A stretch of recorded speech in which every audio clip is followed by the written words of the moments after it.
하나님 말씀 열왕기상 16장 1절에서 7절입니다. 구약성경 543쪽 열왕기상 16장 1절에서 7절 말씀 한 목소리로 읽겠습니다. 여호와의 말씀이 하나니의 아들 예후에게 임하여 바사를 꾸짖어 이르시되 내가 너를 티끌에서 들어 내 백성 이스라엘 위에 주권자가 되게 하였거늘 내가 여로보암의 길로 행하며 내 백성 이스라엘에게 범죄하게 하여 그들의 죄로 나를 노엽게 하였은즉 내가 너 바사와 내 집을 쓸어버려 내 집이 느밧의 아들 여로보암의 집같이 되게 하리니 바사에게 속한 자가 성읍에서 죽은즉 개가 먹고 그에게 속한 자가 들에서 죽은즉 공중의 새가 먹으리라 하셨더라. 바사의 남은 사적과 행한 모든 일과 권세는 이스라엘 왕 역대시략에 기록되지 아니하였느냐. 바사가 그의 조상들과 함께 잠에 디르사에 장사되고 그의 아들 엘라가 대신하여 왕이 되니라.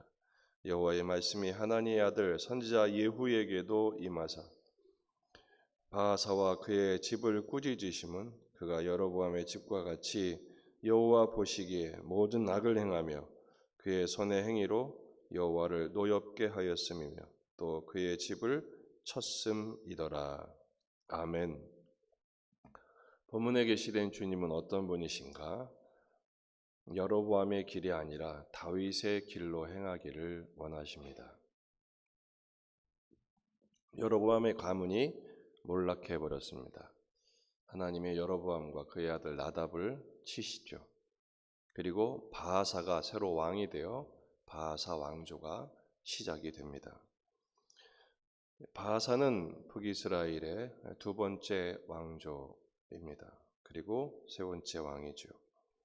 16절을 보면 15장 34절을 보면 바사가 여호와 보시기에 악을 행하되 여로보암의 길로 행하며 그가 이스라엘에게 범하게 한 그의 죄 중에 행하였더라.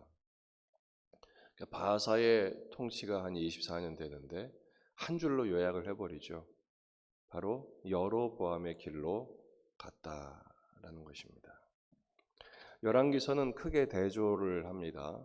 다윗의 길로 간 왕인가 아니면 여로보암의 길로 간 왕인가 두 가지로 대조됩니다. 여로보암은 하나님 보시기에 악을 행하죠. 그리고 자기만 악행하는 것이 아니라 백성들로 하나님께 죄를 짓게 합니다. 우상을 만들어 우상을 숭배하게 했기 때문이죠. 결국 그 일은 하나님의 노를 격발시킵니다. 7절 하반절에 나온 것처럼 그의 손의 행위로 여호와를 노엽게 하였음이며 하나님을 노엽게 하는 것 원문을 자세히 보면 목적을 강조하는 부정사 구문으로 되어 있어요. 그게 무슨 말이냐면 아예 인생의 목적을 하나님을 화나게 하는 일에 썼다 이런 말입니다. 어떻게 이럴 수 있었을까? 바사는 여로보암의 길로 행하여 자신의 인생뿐 아니라 통치의 기반을 하나님과 반대하는 일에 주력했다는 것을 보여줍니다. 반면에 다윗의 길은 어떻습니까? 다윗은 하나님의 명령을 지켰습니다. 진심으로 하나님을 사랑했죠. 그래서 열왕기 사가는 말합니다. 하나님 보시기에 정직한 일을 행했다. 다윗은 하나님께 정직하게 살았습니다. 오늘 본문을 보면 하나님의 사람, 하나님의 아들 예후에게 하나님의 말씀이 임합니다. 선견자죠. 그에게 어떤 말씀을 주시는가? 바사를 책망하십니다. 꾸짖으시죠. 내가 너를 티끌에서 들어 내 백성 이스라엘 위에 주권자가 되게 하였거늘. 바사는 티끌과 같은 존재였는데 하나님이 통치자로 세워주셨는데 너는 왜 나의 종 다윗의 길이 아니라 여로보암의 길로 가냐 이거죠. 그래서 3절에 보면 하나님께서 어디서 우리가 한번 본 본문 같은 게 나옵니다. 내가 너 바사에 내 집을 쓸어버려 내 집이 느밧의 아들 여로보암의 집같이 되게 하리니 여로보암의 길로 갔으니 여로보암의 집같이 되게 하시겠다는 것입니다. 바하사에게 속한 자가 성읍에서 죽은 즉 개가 먹고 그에게 속한 자가 들에서 죽은 즉 공중의 새가 먹으리라. 전에 하나님의 선지자 아히야를 통하여 여로보암에게 명한 말씀, 그리고 그것이 아들 나답에게서 그대로 성취가 되죠. 놀랍게도 바하사에게도 같은 경고를 하십니다. 너희 집을 쓸어버리겠다. 성읍에서 죽으면 개가 먹고 들에서 먹으면 새가 먹으리라. 근데 이 일을 한 당사자가 누굽니까? 바하사입니다. 바하사 자신이 여로보암의 아들 나답을 죽일 때 이렇게 죽였어요. 반역했잖아요. 그래서 그 나답에게 속한 족속들 한 사람도 남김없이 전부 다 말살시켰습니다.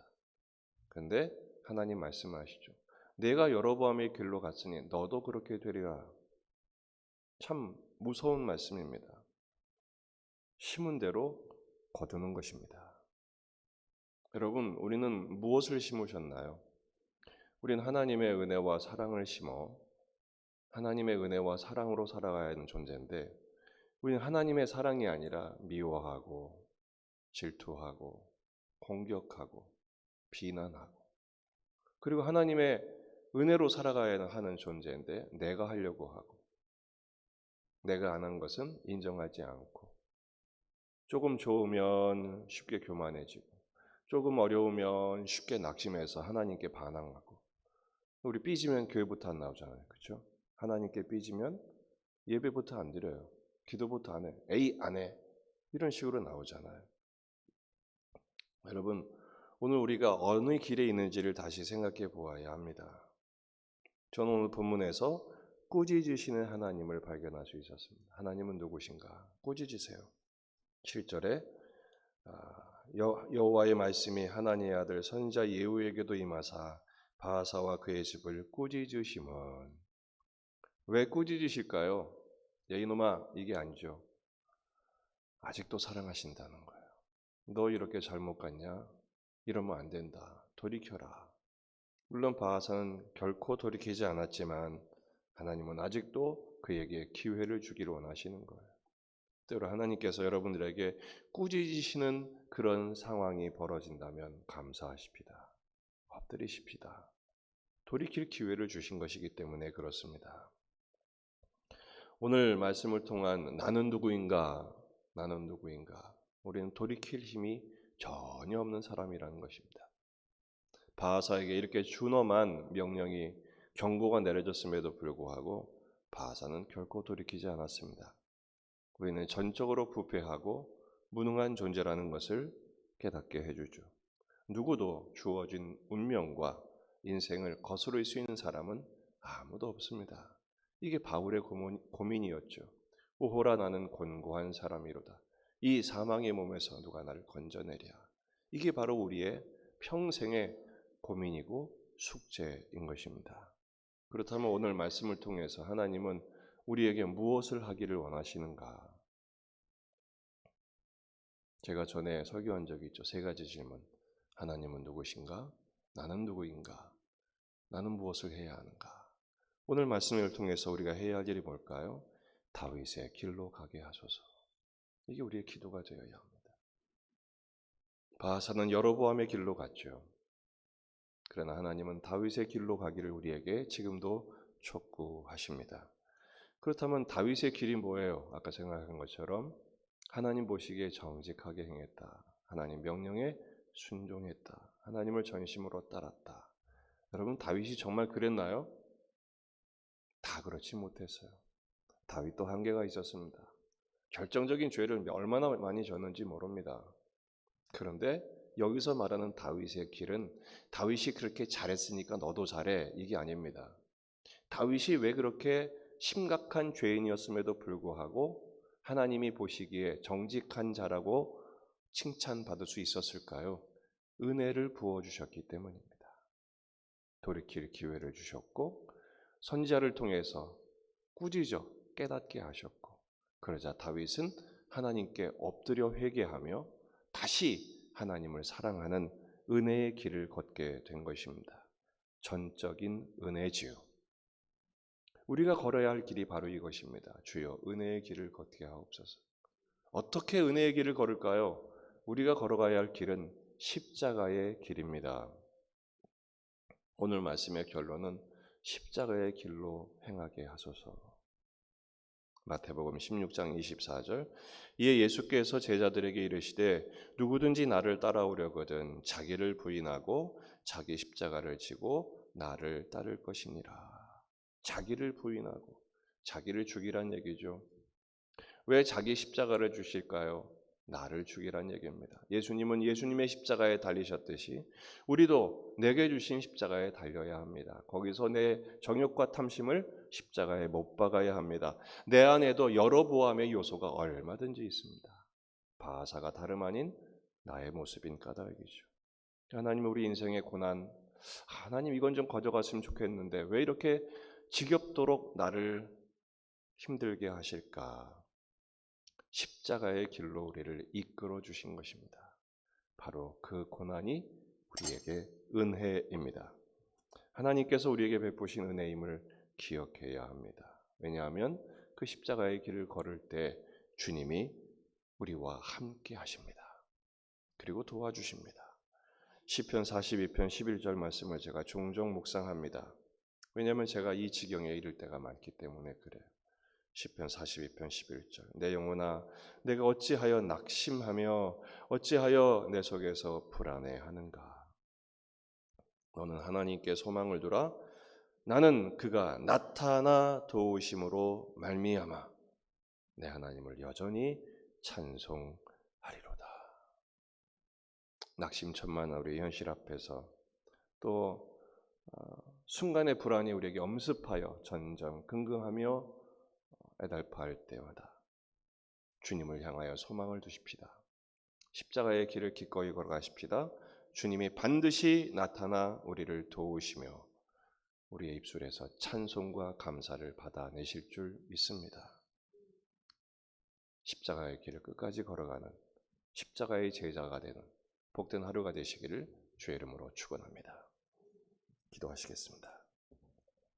말씀을 붙들고 우리 자신과 가정과 교회와 이 지역의 복음화, 민족의 복음화, 세계 복음화를 위해서 기도하시고 우리 환우들을 위해서 유철자 권사님도 이제 퇴원하셔서 회복이 되고 계시고 앞으로 항암 치료를 계속하셔야 합니다.